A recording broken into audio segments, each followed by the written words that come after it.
शुक्लांबरधरं विष्णुं शशिवर्णं चतुर्भुजं प्रसन्नवदनं ध्यायेत् सर्वविघ्नोपशान्तये। व्यासं वसिष्ठनप्तारं शक्तेः पौत्रमकल्मषं पराशरात्मजं वन्दे शुकतातं तपोनिधिं। व्यासाय विष्णुरूपाय व्यासरूपाय विष्णवे नमो वै ब्रह्मनिधये वासिष्ठाय नमो नमः। अविकाराय शुद्धाय नित्याय परमात्मने सदैकरूपरूपाय विष्णवे सर्वजिष्णवे। यस्य स्मरणमात्रेण जन्म संसारबन्धनात् विमुच्यते नमस्तस्मै विष्णवे प्रभविष्णवे। ॐ नमो विष्णवे प्रभविष्णवे। श्रीवैशम्पायन उवाच श्रुत्वा धर्मानशेषेण पावनानि च सर्वशः युधिष्ठिरश्चान्तनवं पुनरेवाभ्यभाषत। युधिष्ठिर उवाच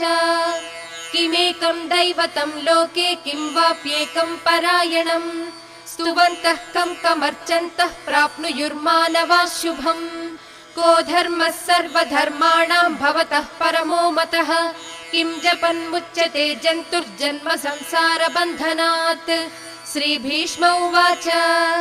जगत्प्रभुं देवदेवमनन्तं पुरुषोत्तमं स्तुवन्नाम सहस्रेण पुरुषः सततोत्थितः। तमेव चार्चयन् नित्यं भक्त्या पुरुषमव्ययम् ध्यायन् स्तुवन् नमस्यंश्च यजमानस्तमेव च। अनादिनिधनं विष्णुं सर्वलोकमहेश्वरम् लोकाध्यक्षं स्तुवन् नित्यं सर्वदुःखातिगो भवेत्। ब्रह्मण्यं सर्वधर्मज्ञं लोकानां कीर्तिवर्धनम् लोकनाथं महद्भूतं सर्वभूतभवोद्भवम्। येष मे सर्वधर्माणां धर्मोऽधिकतमो मतः यद्भक्त्या पुण्डरीकाक्षं स्तवैरर्चेन्नरः सदा। परमं यो महत्तेजः परमं यो महत्तपः परमं यो महद्ब्रह्म परमं यः परायणम्। पवित्राणां पवित्रं यो मङ्गलानां च मङ्गलम् दैवतं देवतानां च भूतानां यो व्ययः पिता। यतः सर्वाणि भूतानि भवन्त्यादियुगागमे यस्मिंश्च प्रलयं यान्ति पुनरेव युगक्षये। तस्य लोकप्रधानस्य जगन्नाथस्य भूपते विष्णोर्नाम सहस्रं मे शृणु पापभयापहम्। यानि नामानि गौणानि विख्यातानि महात्मनः ऋषिभिः परिगीतानि तानि वक्ष्यामि भूतये। विष्णोर्नाम सहस्रस्य वेदव्यासो महान् ऋषिः छन्दोऽनुष्ठुप् तथा देवो भगवान् देवकीसुतः। अमृतांशोद्भवो बीजं शक्तिर्देवकी नन्दनः त्रिसामा हृदयं तस्य शान्त्यर्थे विनियुज्यते। विष्णुं जिष्णुं महाविष्णुं प्रभविष्णुं महेश्वरम् अनेकरूपदैत्यान्तं नमामि पुरुषोत्तमम्। अस्य श्रीविष्णोर्दिव्यसहस्रनाम स्तोत्र महामन्त्रस्य श्रीवेदव्यासो भगवान् ऋषिः अनुष्ठुप् छन्दः। श्रीमहाविष्णुः परमात्मा श्रीमन्नारायणो देवता अमृतांशोद्भवो भानुरिति बीजम् देवकी नन्दन स्रष्टेति शक्तिः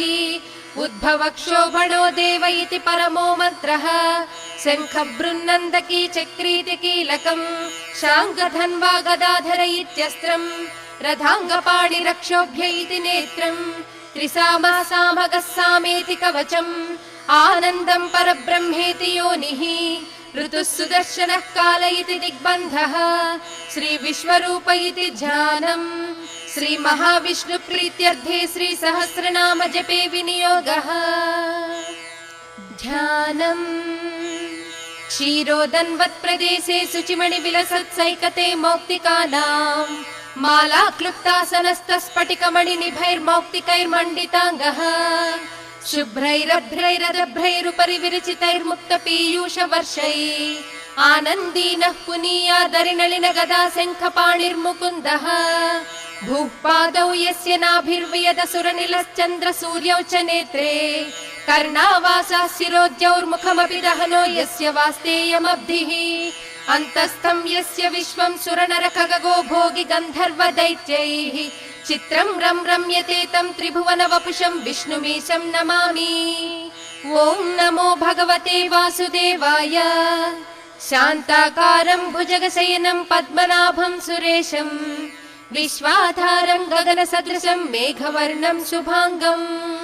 लक्ष्मीकान्तं कमलनयनं योगिहृद्यानगम्यं वन्दे विष्णुं भवभयहरं सर्वलोकैकनाथं मेघश्यामं पीतकौसेयवासं श्रीवत्साङ्कं कौस्तुभोद्भासिताङ्गं पुण्योपेतं पुण्डरीकायताक्षं विष्णुं वन्दे सर्वलोकैकनाथम् नमः समस्तभूतानाम् आदिभूताय भूभृते अनेकरूपरूपाय विष्णवे प्रभविष्णवे सशङ्खचक्रं सकिरीटकुण्डलं सपीतवस्त्रं सरसीरुहेक्षणं सहारवक्षस्थलशोभिकौस्तुभं नमामि विष्णुं शिरसा चतुर्भुजं छायायां पारिजातस्य हेमसिंहासनोपरि आसीनमम्बुदश्याममायताक्षमलङ्कृतम् चन्द्राननं चतुर्बाहुं श्रीवत्साङ्कितवक्षसं रुक्मिणी सत्यभामाभ्यां सहितं कृष्णमाश्रये हरिः ओम् विश्वं विष्णुर्वषट्कारो भूतभव्यभवत्प्रभुः भूतकृद्भूतभृद्भावो भूतात्मा भूतभावनः पूतात्मा परमात्मा च मुक्तानां परमागतिः अव्ययः पुरुषः साक्षी क्षेत्रज्ञोऽक्षर एव च योगो योगविदां नेता प्रधानपुरुषेश्वरः नारसिंह वपुः श्रीमान् केशवः पुरुषोत्तमः सर्वस्यर्वशिवस्थाणुर्भूतादिर्निधिरव्ययः सम्भवो भावनो भर्ता प्रभवः प्रभुरीश्वरः स्वयंभू शम्भुरादित्यः पुष्कराक्षो महास्वनः अनादिनिधनो धाता विधाता धातुरुत्तमः अप्रमेयो हृषिकेशः पद्मनाभो मरप्रभुः विश्वकर्मा मनुस्त्वष्टा स्थविष्टस्थविरो ध्रुवः अग्राह्यः शाश्वतः कृष्णो लोहिताक्षः प्रतर्दनः प्रभूतस्त्रिककुद्धाम पवित्रं मङ्गलं परम् ईशानः प्राणदः प्राणो ज्येष्ठः श्रेष्ठ प्रजापतिः हिरण्यगर्भो भूगर्भो माधवो मधुसूदनः ईश्वरो विक्रमी धन्वी मेधावी विक्रमः क्रमः अनुत्तमो दुराधर्ष कृतज्ञ कृतिरात्मवान् सुरेशः शरणं शर्म विश्वरेताः प्रजाभवः अहः संवत्सरो व्याळः प्रत्ययः सर्वदर्शनः अजः सर्वेश्वरः सिद्धः सिद्धिः सर्वादिरच्युतः वृषा कपिरमेयात्मा सर्वयोग विनिःसृतः वसुर्वसुमनः सत्यः समात्मा संमितः समः अमोघः पुण्डरीकाक्षो वृषकर्मा वृषाकृतिः रुद्रो बहुशिरा बभ्रुर्विश्वयोनिः शुचिस्रुवाः अमृतः शाश्वतस्थाणुर्वरारोहो महातपाः सर्वगः सर्वविद्भानुर्विक्ष्वक्सेनो जनार्दनः वेदो वेदविदव्यङ्गो वेदाङ्गो वेदवित्कविः लोकाध्यक्षः सुराध्यक्षो धर्माध्यक्ष कृताकृतः चतुरात्मा चतुर्व्यूहश्चतुर्दंष्टश्चतुर्भुजः भ्राजिष्णुर्भोजनं भोक्ता सहिष्णुर्जगदादिजः अनघो विजयो जेता विश्वयोनिः पुनर्वसुः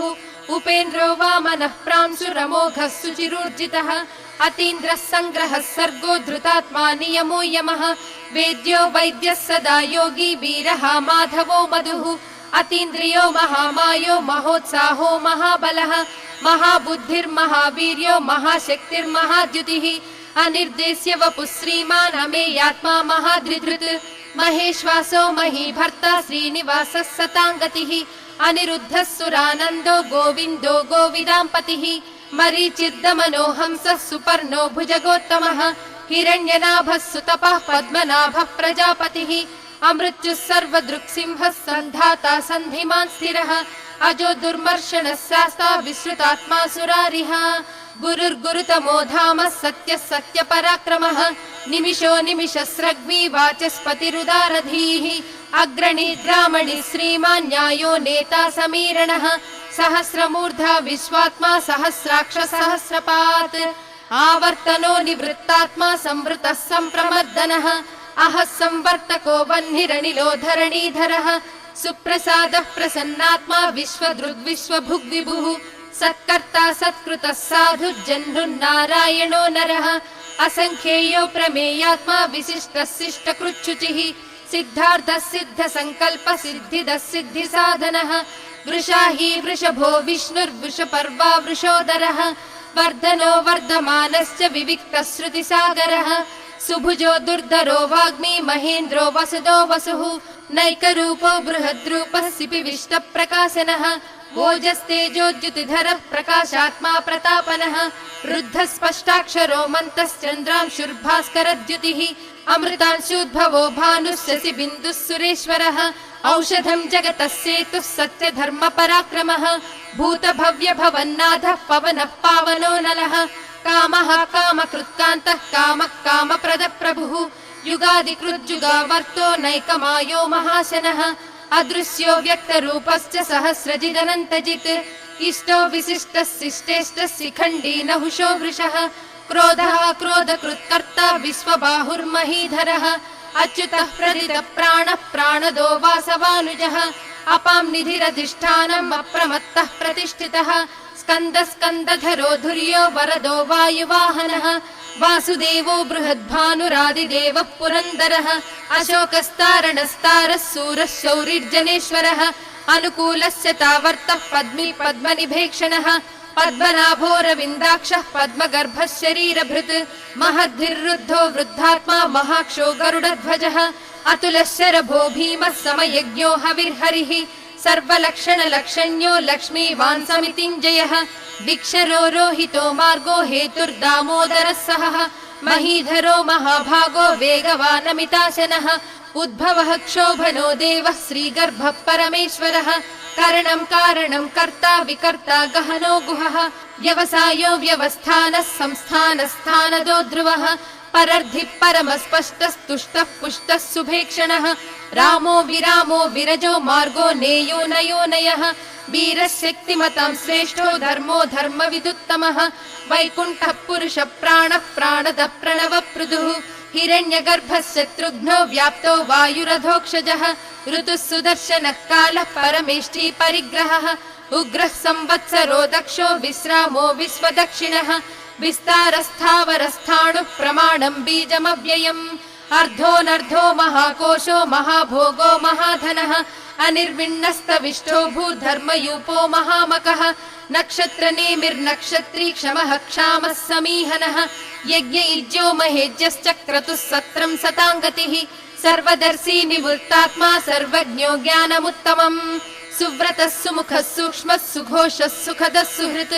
मनोहरो जितक्रोधो वीरबाहुर्विदारणः स्वापनः स्ववशो व्यापी नैकात्मा नैककर्मकृत् वत्सरो वत्सलो वत्सी रत्नगर्भो धनेश्वरः धर्मगुद्धर्मकृद्धर्मी सदसक्षरमक्षरम् अविज्ञाता सहस्रांशुर्विधाता कृतलक्षणः गभस्तिनेमिः सत्त्वस्थः सिंहो भूतमहेश्वरः आदिदेवो महादेवो देवेशो देवभृद्गुरुः उत्तरो गोपतिर्गोप्ता ज्ञानगम्यः पुरातनः शरीरभूतभृद्भोक्ता कपीन्द्रो भूरि दक्षिणः सोमपोमृतपः सोमः पुरुजित्पुरुषत्तमः विनयो जयः सत्यसन्धो दासार्हः सात्वतां पतिः जीवो विनयिता साक्षी मुकुन्दो मितविक्रमः अम्भो निधिरनन्तात्मा महोदधिसयोऽन्तकः अजो महार्हः स्वाभाव्यो जिता मित्रः प्रमोदनः आनन्दो नन्दनो नन्दः सत्यधर्मा त्रिविक्रमः महर्षिः कपिलाचार्यः कृतज्ञो मेदिनीपतिः त्रिपदस्त्रिदशाध्यक्षो महाशृङ्गः कृतान्तकृत् महावराहो गोविन्दः सुषेणः कनकाङ्गदी गुह्यो गभीरो गहनो गुप्तश्चक्रगदाधरः वेधास्वाङ्गोजितः कृष्णो दृढः सङ्कर्षणोच्युतः वरुणो वारुणो वृक्षः पुष्कराक्षो महामनाः भगवान् भगः नन्दी वनमाली हलायुधः आदित्यो ज्योतिरादित्यः सहिष्णुर्गतिसत्तमः सुधन्वा खण्ड परशुद्धारुणो द्रविणप्रदः दिवस्पृक् सर्वदृग्व्यासो वाचस्पतिरयो निजः त्रिसामासामगः साम निर्वाणं भेषजं भिषक् सन्न्यासकृच्चमस्यान्तो निष्ठा शान्तिपरायणम् शुभाङ्गः शान्तिदः स्रष्टा कुमुदः कुवलेशयः गोहितो गोपतिर्गोप्ता वृषभाक्षो वृषप्रियः अनिवर्ती निवृत्तात्मा संक्षेप्ता क्रेमकृच्छिवः श्रीवत्सवक्षः श्रीवासः श्रीपतिः श्रीमताम्बरः श्रीधः श्रीशः श्रीनिवासः श्रीनिधिः श्रीविभावनः श्रीधरः श्रीकरः श्रेयः श्रीमान् लोकत्रयाश्रयः स्वक्षस्वङ्घस्यतानन्दो नन्दिर्ज्योतिर्गणेश्वरः विजितात्मा विधेयात्मा सत्कीर्तिश्चिन्न संशयः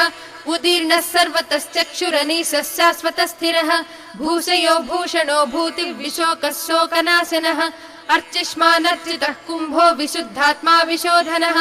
अनिरुद्धो प्रतिरथः प्रद्युम्नो मितविक्रमः कालनेमिनिः वीरः शौरिः शूरजनीश्वरः त्रिलोकात्मा त्रिलोकेशः केशवः केशिः हरिः कामदेवः कामपालः कामी कान्तः कृतागमः अनिर्देश्य वपुर्विष्णुर्वीरोऽनन्तो धनञ्जयः ब्रह्मण्यो ब्रह्मकृद् ब्रह्मा ब्रह्म ब्रह्म विवर्धनः ब्रह्मविद् ब्राह्मणो ब्रह्मी ब्रह्मज्ञो ब्राह्मणप्रियः महाक्रमो महाकर्मा महातेजा महोरगः महाक्रतुर्महायज्वा महायज्ञो महाहविः स्तव्यस्तव प्रियस्तोत्रम् स्तुतिस्तोतारणप्रियः पूर्णः पूरयिता पुण्यः पुण्यकीर्तिरनामयः मनोजवस्तीर्धकरो वसुरेता वसुप्रदः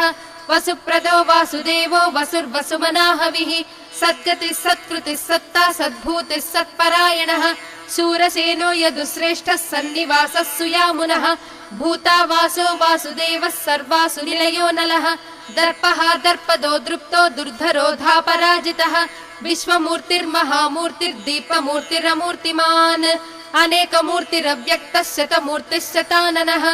एको नैकः स वः कः किं यत्तत्पदमनुत्तमम् लोकबन्धुर्लोकनाथो माधवो भक्तवत्सलः सुवर्णवर्णो हेमाङ्गो वराङ्गश्चन्दनाङ्गदी वीराः विषमः शून्यो घृताशीरचलश्चलः अमानी मानदो मान्यो लोकस्वामी त्रिलोकधृत् सुमेधा मेधजो धन्यः सत्यमेधाधराधरः तेजो वृषोद्युतिधरः सर्वशस्त्रभृताम्बरः प्रग्रहो निग्रहो व्यग्रो नैकः शृङ्गो गदाग्रजः चतुर्मूर्तिश्चतुर्बाहुश्चतुर्व्यूहश्चतुर्गतिः चतुरात्मा चतुर्भावश्चतुर्वेद विदेकपात् समावर्तो निवृत्तात्मा दुर्जयो दुरतिक्रमः दुर्लभो दुर्गमो दुर्गो दुरावासो दुरारिः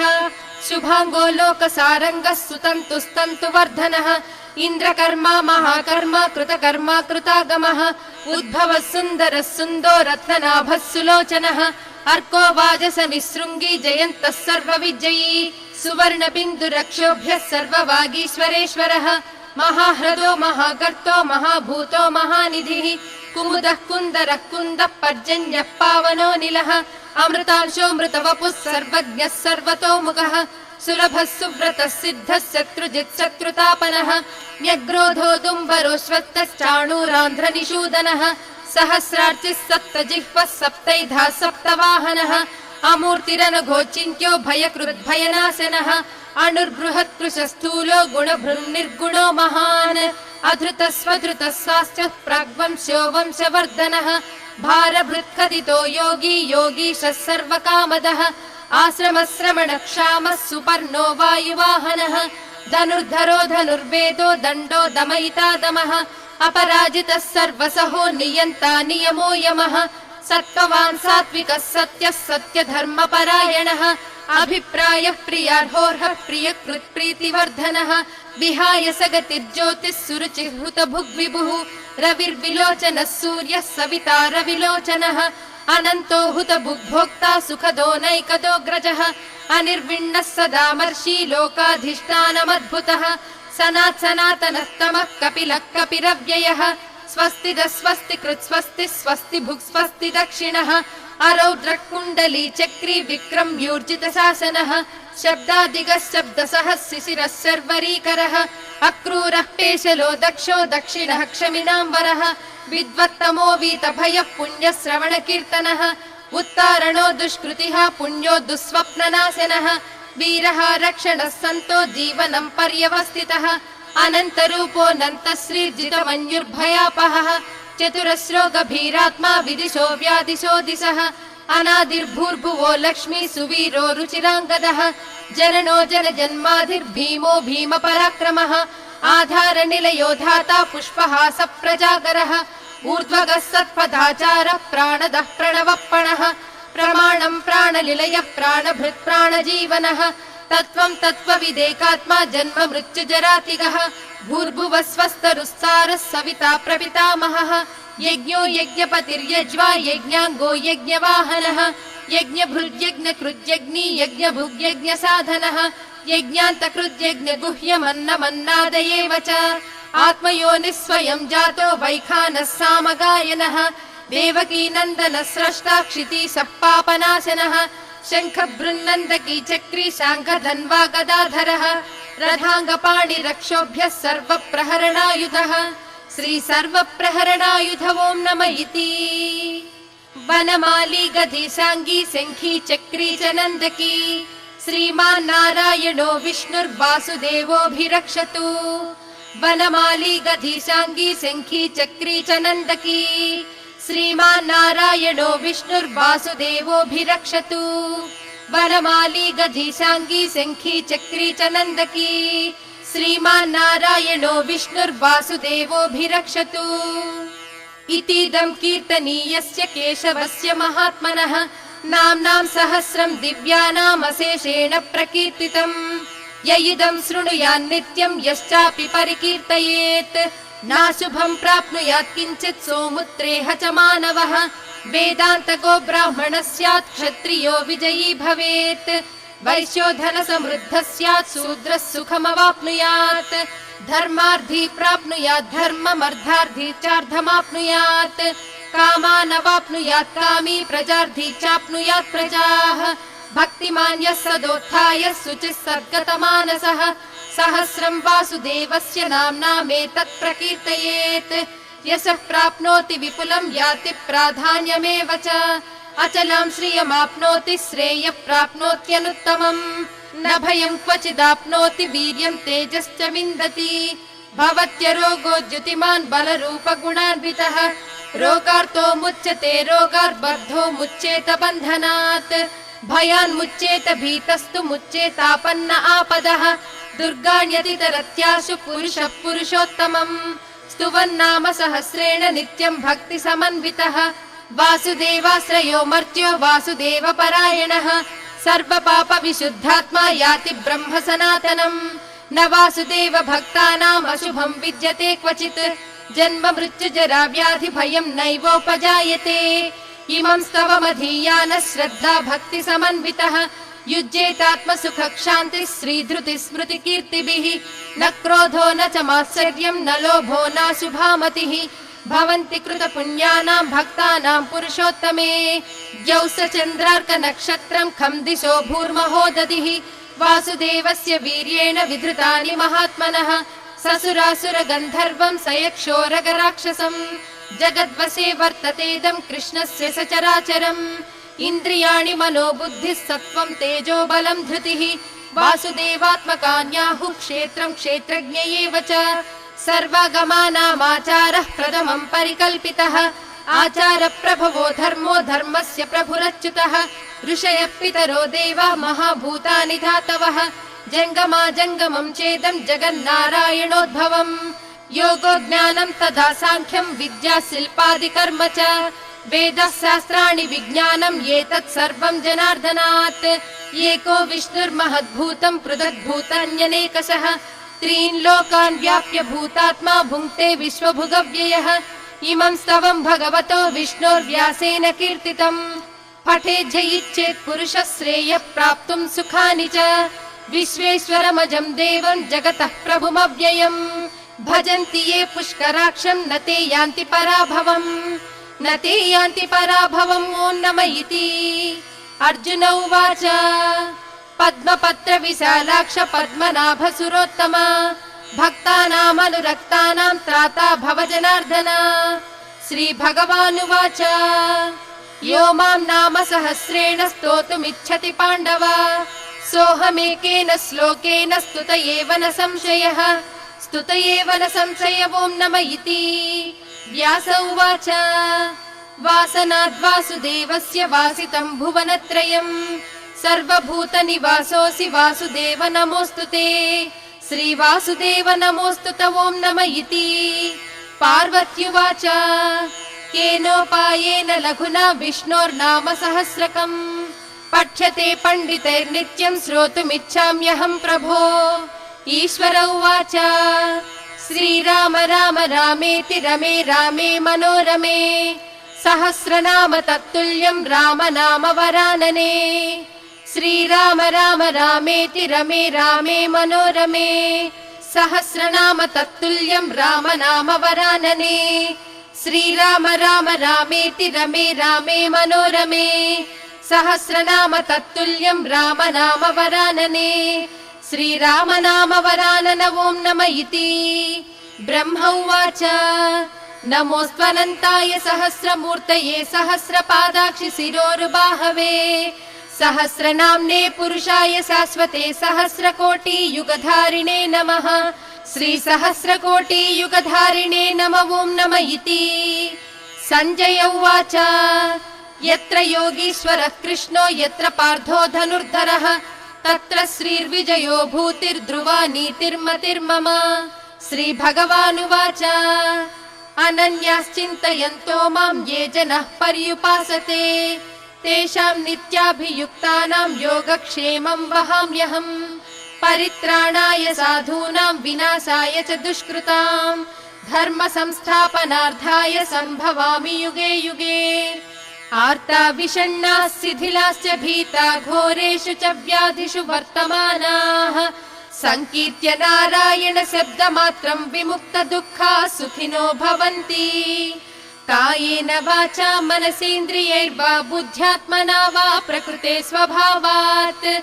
करोमि यद्यत् सकलं परस्मै नारायणायेति समर्पयामि।